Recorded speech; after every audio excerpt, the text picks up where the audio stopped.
ఈ దీపావళికి మీరు మరింత స్మార్ట్ అయ్యేందుకు బిగ్ సి తీసుకువచ్చింది దీపావళి ధమాకా ఆఫర్స్. మొబైల్ కొనుగోలు చేయండి 10% instant discount, attractive gifts, mobile protection, smart watch లేదా ఇయర్ బడ్స్ ఫ్రీగా పొందండి. ఈ దీపావళిని మరింత బ్యూటిఫుల్ గా మార్చుకోండి బిగ్ సి దీపావళి ధమాకా ఆఫర్స్ తో. ఏలూరు జిల్లా టీ నర్సాపురం మండలం శ్రీరామవరం గ్రామానికి చెందిన కేవీరావు ఆర్టీసీ డ్రైవర్గా పనిచేస్తుండేవారు. అక్కడ ఆయన విధి నిర్వహణలో భాగంగా హైదరాబాద్ వెళ్ళేటప్పుడు అర్ధరాత్రి ప్రమాదం చోటు చేసుకున్న తర్వాత ఆయన తన కుడి కాలును ప్రమాదంలో పోగొట్టుకున్నారు. అప్పటి నుండి కూడా ఆర్టీసీ ఉద్యోగులు కానీ లేకపోతే ఆర్టీసీ యూనియన్ నాయకులు కానీ ఆర్టీసీ డిపార్ట్మెంట్ కానీ కనీసం ఆయన కుటుంబాన్ని ఆయన్ని పట్టించుకున్న పాపన పోలేదు. అసలు ఎందుకు ఇట్లా జరుగుతుంది, ఏం జరిగింది అనేది మనతో డ్రైవర్ కేవీరావు ఉన్నారు. సార్ ఏంటి అసలు మీరు ఎన్నాళ్ళ నుండి ఆర్టీసీలో పనిచేశారు, యాక్సిడెంట్ ఎప్పుడు జరిగింది, ఎలా జరిగింది? నమస్కారం అండి, నా పేరు కేవీరావు అండి. 75 అవుతుంది స్టాఫ్ నెంబరు.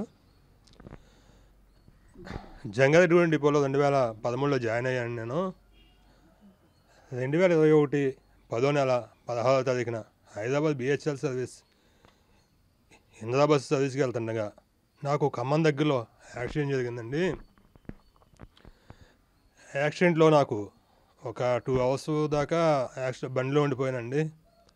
తర్వాత దాదాపు వెళ్ళే వాళ్ళు నన్ను తీసి గవర్నమెంట్ హాస్పిటల్లో పంపించినదండి. పంపించినాక గవర్నమెంట్ హాస్పిటల్లో ఇక్కడ నుంచి మెరుగైన వైద్యం కోసం విజయవాడ వెళ్ళమన్నదండి. విజయవాడ హెల్ప్ హాస్పిటల్లో జాయిన్ అయ్యానండి. జాయిన్ అయ్యాక మాకు విహెచ్ఎస్ కార్డు ఒకటి ఉందండి. విహెచ్ఎస్ కార్డు ద్వారా మాకు వైద్యం చేస్తుంది అనుకున్నాం. అయితే నీకు సర్జరీకి విహెచ్ఎస్ కార్డు పని చేయదన్నదండి. దాని నిమిత్తాన నాకు అది పని చేయకపోవడం వల్ల నాకు వైద్యానికి లేట్ అయిందండి. నాకు హాస్పిటల్ ఖర్చులుగా 6,50,000 అయినాయండి. మా వాళ్ళు అక్కడ ఎక్కడ తీసుకొచ్చి చేపించారండి. తర్వాత నన్ను మళ్ళీ ఆర్టీసీ డిపార్ట్మెంట్ దగ్గరికి వెళ్తే, నీకు కాలు ఇదైంది కదమ్మా, నీకు మెడికల్ అన్ఫిట్ చేసాం, నేను మెడికల్ రిపేర్ చేశానండి. మెడికల్ రిపేర్ చేసాక అక్కడికి వెళ్తే ఆల్ అన్ఫిట్ చేసేదండి. నన్ను ఆల్ అన్ఫిట్ చేసి తర్వాత మీకు డిపోకి పంపిస్తామమ్మా కాగితాలు, మీరు వెళ్ళిపోండి అన్నారు.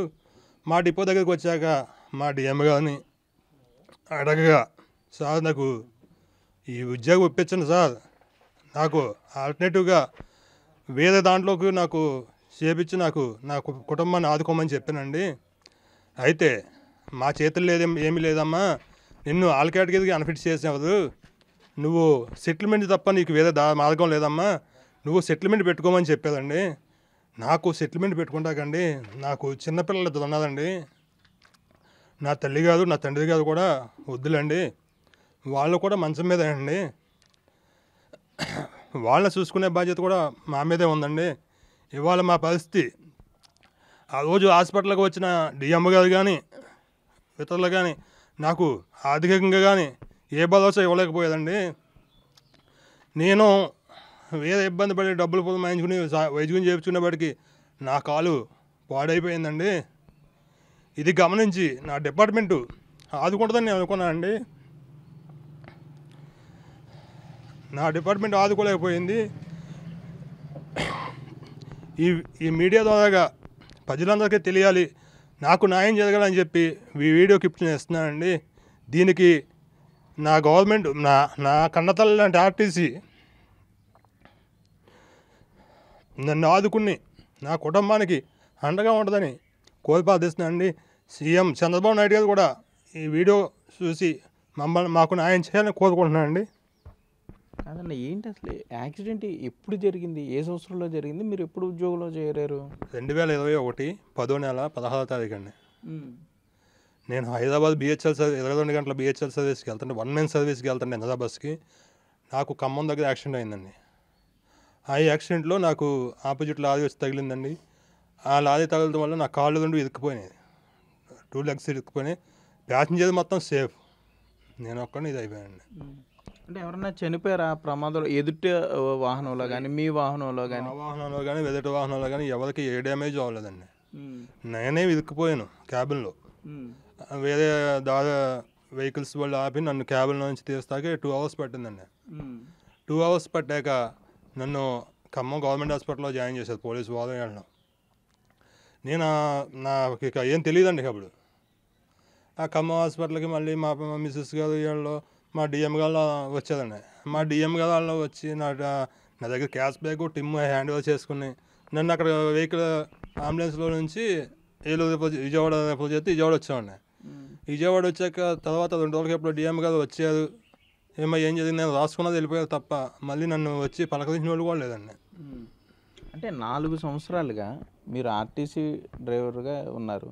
మరి 4 సంవత్సరాలు ప్రమాదం జరిగింది, కనీసం ఎవరు పట్టించుకోలేదు. ఈ 4 సంవత్సరాలు ఆర్టీసీ నుండి ఏమన్నా ఆర్థిక భరోసా కానీ అసోసియేషన్లు అవి ఉంటాయి కదా, ఎవరన్నా వచ్చి మాట్లాడడం కానీ? నాకు ఆర్టీసీ నుంచి అధికంగా ఏ భరోసా రాలేదండి. నేను ఎండి ఆఫీస్ చుట్టూ ఒక 4-5 సార్లు ఎండి గారి దగ్గరికి వెళ్ళినాను. కలెక్టర్ గారి దగ్గరికి 3 సార్లు వెళ్ళినానండి. మన ఎమ్మెల్యే గారి దగ్గర అప్పుడు ఏమన్నా ఎమ్మెల్యే గారి దగ్గర చైర్మన్ దగ్గరికి వెళ్ళినాను. అయినా సరే నాకు ఏ న్యాయం జరగలేదండి. అంటే మీకు కుడికాలు ఒకటే కదా ఇబ్బంది, మరి డ్రైవింగ్ కాకుండా ఆర్టీసీలో వేరే ఉద్యోగాలు ఉంటాయి కదా, డిపోలో కానీ లేకపోతే వేరే ఉంటాయి, మరి వాటిలో అవి ఇవ్వచ్చు కదా, ఎందుకు మిమ్మల్ని అన్ఫిట్ అని ఎందుకు మిమ్మల్ని అట్లా? అది ఎందుకు చేసేదో మాకు తెలియదండి. ఒకసారి జాయిన్ అయ్యాక ఆల్ అన్ఫిట్ చేస్తాకి చేయకూడదంట. అయినా సరే నన్ను ఆల్ కేటగిరీ అన్ఫిట్ చేసి నా కుటుంబాన్ని చిందరబంధం అయిపోయిందండి.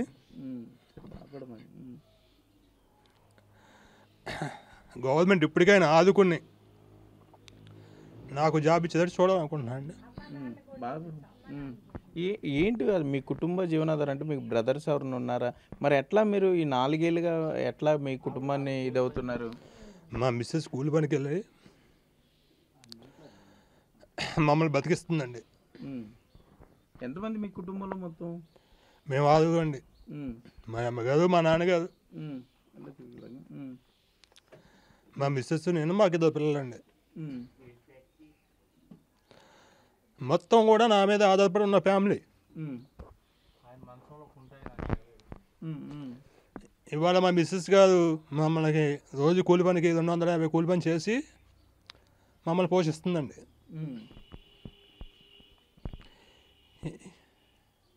ఇప్పటికైనా డిపార్ట్మెంట్ మమ్మల్ని మా కన్నతల్లి లాంటి డిపార్ట్మెంటు. మీ డాడీ కూడా మంచం మీద ఉన్నారు కదా, ఆయన ఏమైంది? ఆయనకి యాక్సిడెంట్ అయిందండి. 6 years బ్యాక్ యాక్సిడెంట్ అయితే ఆయనకి ఆల్రెడీ సర్జరీ చేయించానండి. సర్జరీ చేపిస్తే అది సెట్ అవ్వకపోతే మళ్ళీ సర్జరీ చేయించాను. మళ్ళీ అది సెట్ అవ్వలేదు. 3వసారి సర్జరీ చేద్దామని చెప్పి డ్యూటీకి అని చెప్పి నేను వెళ్ళిన వచ్చా చేపిస్తాను డాడీ అని చెప్పాను. నాకు ఆన్ డ్యూటీలో యాక్సిడెంట్ అయిందండి. ఇంకా నన్ను చూసేవాళ్ళు లేదు, ఆయన చూసేవాళ్ళు లేక మా పరిస్థితి అయిపోయిందండి. అట్లాగే నేను ఇప్పుడు వేరే డిపార్ట్మెంట్స్లో మేము జిల్లా కలెక్టరేట్ కానీ లేకపోతే ఏదైనా డిపార్ట్మెంట్లో వెళ్తే అందులో పనిచేసుకుంటూ ఉంటారు, అసలు కనపడదు వాళ్ళకి. లేకపోతే physically handicap, physically challenged people ఉంటారు, దివ్యాంగులు కూడా చాలామంది కనపడుతుంటారు. అట్లాంటిది ఆర్టీసీలు కూడా వేరే దాంట్లో మిమ్మల్ని 4 ఏళ్ళుగా ఎందుకు మిమ్మల్ని ఇట్లా మానసిక క్షోభకు గురి చేస్తున్నారు అనుకోవచ్చు? నాకు ఒకటే చెప్తుందండి, మేము డిపార్ట్మెంట్ దగ్గరికి వెళ్తే ఒకటే చెప్తున్నారు, నువ్వు సెటిల్మెంట్ చేసుకో, నీకు జాబ్ రాదు. అదేంటి మాకు చెప్పేది. సెటిల్మెంట్ అంటే ఏం చేస్తారంట వాళ్ళు? తెలియదండి. అది సెటిల్మెంట్ అంటే ముందు అక్కడ సంతకం పెట్టి వెళ్ళిపోమన్నది. సంతకం పెట్టేది సెటిల్మెంట్ సంతకం పెట్టాయమ్మా, నీకేమన్నా వస్తే ఇస్తాం లేకపోతే లేదు అన్న టైప్లో మాట్లాడుతున్నదండి. నా కుటుంబానికి న్యాయం జరగాలి. నా కన్న తల్లి లాంటి ఆర్టీసీ మమ్మల్ని ఆదుకోవాలి. ఏంటిది ఇప్పుడు మీరు పెట్టింది జైపూర్ ఫుట్టా? ఒకసారి తీయని జైపూర్ ఫుట్ ఇది. అంటే ఈ లెఫ్ట్ లెగ్ అంతా బాగానే ఉంది, ఈ లెఫ్ట్ లెగ్ అంతా బాగానే ఉంది, ఓన్లీ రైట్ లెగ్ మాత్రమే జైపూర్ ఫుట్ పెట్టారు ఇది మీరు? అవునండి. ఇదన్నా ఆర్టీసీ ఇచ్చారా మీరే కొనుక్కున్నారా? కొనుక్కున్నానండి. అంటే మీరు ప్రయాణికులు ఎవరో గాయపడలేదండి. కూర్చోండి. అంటే మీరు ఈ జైపూర్ ఫుట్ మీద మీరు వెళ్ళగలరు, మామూలుగా బయటకు వెళ్తారు, కార్యక్రమం ఆఫీసులు అన్నీ తిరుగుతున్నారు కదా, ఏదన్నా అక్కడ ఆర్టీసీలు డిపోలో ఏదైనా ఉద్యోగిస్తే చేయగలనండి. కానీ వాళ్ళు మాత్రం సెటిల్మెంట్ అన్నదండి. మరి ఆర్టీసీ చైర్మన్ కానీ వీళ్ళు ఉన్నారు, వాళ్ళని కలిస్తే వాళ్ళు ఏమన్నారు? ఆర్టీసీ చైర్మన్ కానీ కూడా కలిసేయండి. ఆయన కూడా నీకు వస్తుందమ్మా జాబు, మేము చేస్తానమ్మా అన్నారు. కానీ ఇంతవరకు మాకు ఏది జరగలేదండి. మనం మొన్న ఈ మధ్య రీసెంట్గా రెడ్డప్పల నాయుడు గారు మొన్న ఈ మధ్య రీసెంట్గా 3 నెలల క్రితం మెడికల్ పంపించారండి. మెడికల్ పంపిస్తే రెడ్డప్పల నాయుడు గారిని కలిసాయండి. రెడ్డప్పల నాయుడు గారిని కలిస్తే అమ్మ నేను చేసి పెడతాను అన్నారు. మెడికల్ డాక్టర్ దగ్గరికి వెళ్ళినప్పుడు నేను మళ్ళీ సార్ దగ్గరికి వెళ్తే సార్ ఆయన ఫోన్ చేసేది మెడికల్ చేసేదండి. మెడికల్ చేశాక మళ్ళీ అయ్యే కాగితాలు మళ్ళీ జంగారెడ్డి డిపోకి వచ్చినాయండి. మళ్ళీ జంగారెడ్డి డిపోకి వచ్చాక మళ్ళీ పాతబాని అమ్మ నీకు 10th సర్టిఫికేట్లు లేవు కదా, నీకు జాబ్ రాదు, నువ్వు సెటిల్మెంట్ పెట్టుకో, నీకు 10th సర్టిఫికేట్లు లేవు. నాకు 10th సర్టిఫికేట్ లేవు అని చెప్పి నాకు ఉద్యోగం ఇచ్చినప్పుడే తెలుసా డిపార్ట్మెంట్కి. నేను ఇందిరా బస్సు ఏసీ బస్ సర్వీస్కి వెళ్ళినప్పుడు తెలుసు, నాకు టిమ్ సర్వీస్ డ్యూటీకి పంపించినప్పుడు తెలిసిన మా డిపార్ట్మెంట్కి నాకు 10th సర్టిఫికేట్ లేవు అని. అప్పుడు టికెట్లు కొట్టి డబ్బులు అన్ని కలెక్ట్ చేశారు మీరు టికెట్లు. నేను 1 man సర్వీస్గా దగ్గరగా 8 సంవత్సరాలు 9 సంవత్సరాలు తిరిగాండి విజయవాడలో ఫస్ట్ టిమ్ డ్రైవర్ని, రెండో డ్రైవర్ నేనే అండి విజయవాడ డ్యూటీకి. డీలక్స్ బస్సుకి టిమ్ సింగల్ తిరిగింది నేనే. అలాంటిది ఇవాళ అప్పుడు లేని స్టడీ సర్టిఫికేట్లు ఇప్పుడు ఎందుకు కావాలో మాకు తెలియదు మా డిపార్ట్మెంట్కి. అప్పుడు పంపిస్తాకైతే మా డిపార్ట్మెంట్కి టిమ్ సర్వీస్ పంపిస్తాకి 10th సర్టిఫికేట్లతో పని లేదు. ఇవాళ నాకే కాదు మా డిపోలో ప్రతి ఒక్కరికి కూడా స్టడీ సర్టిఫికేట్ లేకపోయినా టిమ్కి పంపిస్తున్నారు. ఓకే, ఇవాళ నాకు ఇలా జరిగింది. అప్పుడు ఆ రోజు టిమ్ సర్వీస్కి 1 man సర్వీస్గా టికెట్లు కొట్టి డబ్బులు కలెక్ట్ చేసి ఏ తప్పు చేయకుండా బస్సు తీసుకొచ్చి మొత్తం అప్పచెప్పాం కదా. ఇవాళ నాకు ఏ కంట్రోల్ పోస్ట్లోనో లేకపోతే ఏ ఆయిల్ బంక్లోనో నాకు ఉద్యోగం ఇచ్చి నా కుటుంబాన్ని ఆదుకోవచ్చు కదా మా డిపార్ట్మెంటు. ఎంతమంది పిల్లలండి మీకు? 2 పిల్లలండి. ఏం చదువుతున్నారు? బాబా 5వ తరగతి, పాప 8వ తరగతి. ఓకే అమ్మ, ఏంటమ్మా 4 ఏళ్ళ నుండి మరి ఎట్లా మీరు ఈ కుటుంబాన్ని లాగుతున్నారు? అధికారుల దగ్గరికి వెళ్తే వాళ్ళు ఏం చెప్తున్నారు మీకు? ఎన్నిసార్లు వెళ్ళినా కానీ జాబ్ లేదని చెప్తున్నారండి. నేను కూలి పని చేసుకుని నా భర్తని, నా బిడ్డలిద్దరిని, మా అత్తగారు మా మామగారు మంచం మీదే వాళ్ళని పెంచుకుంటున్నామండి 4 సంవత్సరాలు బట్టి. మరి ఆర్టీసీ హెల్త్ కార్డు ఉంటుంది కదా, అదేం ఉపయోగపడలేదు మీకు? అప్పట్లో జగన్ కట్టించారు కదా 200 రూపాయలు. 200 రూపాయలు నెలకు వచ్చి కట్ అవుతున్నాయండి. విజయవాడ హెల్ప్ హాస్పిటల్కి వెళ్తే అది పనిచేయదు క్వార్టర్ అని చెప్పారండి. మళ్ళీ డబ్బులు కట్టి ట్రీట్మెంట్ చేయించామండి. మరి 4 ఏళ్ళుగా మీరు తిరుగుతున్న ఆర్టీసీ అధికారులు ఎవరు పట్టించుకోలేదా? యూనియన్లు, అసోసియేషన్లు అసలు ఏమీ పట్టించుకోలేదండి. ఎవరు ఇంటికి వచ్చి కనీసం పలకరించింది లేదమ్మా? ఎవరో పలకరించలేదండి. మా డిఎం అసలు ఎవరో పట్టించుకోలేదండి. ఏంటి మరి ఆయన ఉద్యోగం ఇస్తే చేయగలరా మీరు? ఆ నమ్మకం ఉందా మీకు? ఆయన ఉద్యోగం ఉందండి, చేయగలను. ఓకే, మనం చూస్తున్నాం జంగారెడ్డిగూడెం డిపోలో పనిచేశారు బ్రదర్ కేవీ రావు గారు. పనిచేసిన తర్వాత యాక్సిడెంట్ అయింది. ఆర్టీసీ అధికారులు ఆర్టీసీ బస్సుల మీద పెద్ద పెద్ద కొటేషన్లు రాస్తుంటారు. ప్రయాణికుల భద్రతే మా లక్ష్యం, లేకపోతే ప్రయాణికుల్ని గమ్యస్థానం చేర్చేందుకు చాలా కష్టపడుతూ ఉంటాం. ఇటువంటి ఆర్టీసీ కొటేషన్లు చాలా ఉంటాయి. అటువంటి ప్రయాణికుల్ని క్షేమంగా గమ్యానికి చేర్చే రథసారథి అయినటువంటి డ్రైవర్లు, అందులో ఒక సోదరుడు కేవీ రావు, ఈయన్ని ఏం భరోసా ఇచ్చారో ఆర్టీసీ అధికారులు. ప్రమాదంలో ఈయన డ్రైవ్ చేస్తున్న బస్సులో ఎవరు చనిపోలేదు, ఎదురుగా వచ్చే వాహనంలో ఎవరు కూడా ప్రాణాలు కోల్పోలేదని ఈయన చెప్తున్నారు. కుడికాలు అది కూడా ట్రీట్మెంట్ లేట్ అయింది, చేయించుకోవడం లేట్ అయింది. డబ్బులు లేక సరైన సమయంలో ఆర్టీసీ నుండి ఆ బెనిఫిట్లు రాక లేట్ అయ్యి ఆయన కుడికాలు పోగొట్టుకున్నారు. మరి ఇప్పుడు అండగా ఉండాల్సిన ఆర్టీసీ, కన్న తల్లి లాంటి ఆర్టీసీ అంటున్నాడు ఈయన. మరి ఆ కన్న తల్లి లాంటి ఆర్టీసీ ఈ విధంగా ఒక కుటుంబాన్ని రోడ్డును పారేస్తారా? 4 ఏళ్ళుగా కనీసం వారు కూలి పని చేసుకునే ఆమె కుటుంబాన్ని 6 ఇవి బ్రదర్ వాళ్ళ అమ్మా నాన్న కూడా బెడ్ రీడనే, మంచానికి పరిమితం ఉన్నారు. నా వెనకాల మీరు చూసుంటారు విజువల్స్లో. మరి 6 కుటుంబాన్ని ఈమె ఒక్కతే లాగుతున్నారు. 4 ఏళ్ళుగా ఆర్టీసీ అధికారులు గుండె రాయి చేసుకుని వాళ్ళు అలా ఉన్నారు. ఏ పనైనా చేస్తా అంటున్నారు. పెట్రోల్ బంక్లో చేస్తామంటున్నారు, డిపోలో ఏదో ఒక పని చేస్తా అంటున్నాడు ఈయన. చేయగలడు కూడా, చూస్తుంటే మనిషి చేయగలడు. ఎన్నో డిపార్ట్మెంట్లో దివ్యాంగులు ఎంతో విజయవంతంగా వారు పనిచేస్తున్నారు, ఎంతమంది సాయం చేస్తున్నారు.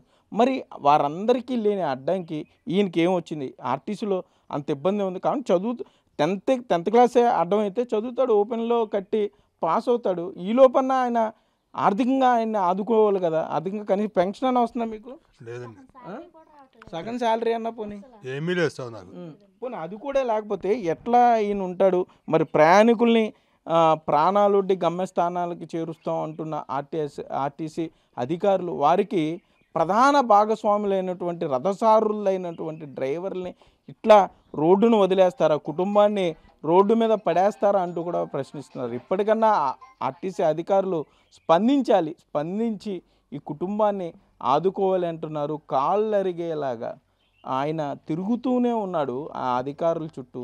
అధికారులు స్పందించి తన కుటుంబాన్ని ఆదుకోవాలి, ఏదో ఒక ఉద్యోగం తనకు కేటాయిస్తే చేస్తాను, చేసి చూపిస్తాను, దయచేసి సహాయం చేయండి అంటూ కుటుంబం మొత్తం వేడుకునే పరిస్థితులు అయితే ఇక్కడ ఉన్నాయి.